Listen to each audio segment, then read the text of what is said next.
Beginning Friday, Floridians will be able to legally place wagers on sports, but hold your bets. You might not be able to start throwing money on the Bucks just yet. I'm Ryan Bass. And I'm Allison Croft. Pending lawsuits involving the state and the Seminole Tribe, which controls sports betting, are putting plans on hold. 10 Tampa Bay's Miguel Octavio breaks down why and when we could see an end to the legal battle. This is the agreement. Despite approval from the governor, sports fans must wait longer to cash in their bets in Florida. And there are 3 suits, not just 1 or 2, but 3 lawsuits. Gaming lawyer Daniel Wallach says those lawsuits come down to 2 main gambles.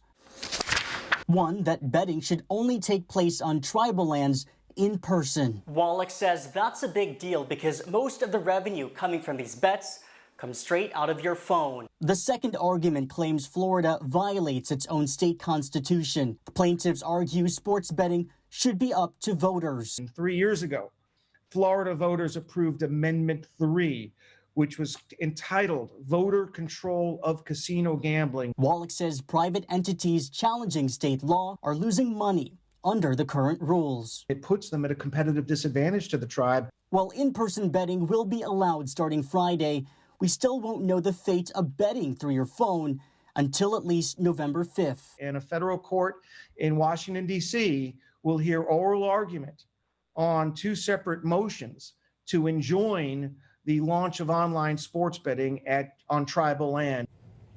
Again, to be clear, you'll be legally allowed to place a wager on sports starting on Friday on tribal land. But even if a judge makes a decision on November 5th, the legal battle may continue. The state could go back to the drawing board during next year's session. There's also a proposal to put sports betting on the ballot next year.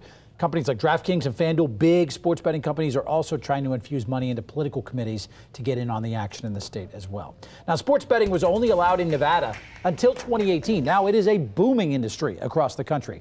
Let's take a deeper dive. Sports gambling is currently legal in 32 states plus the District of Columbia, but it's only operational in D.C. and 28 of those states right now. And there is legislation in the works to make sports betting legal for 2 states. Currently, 16 states, only 16, have none or dead legislation. So how much have the states made through sports betting?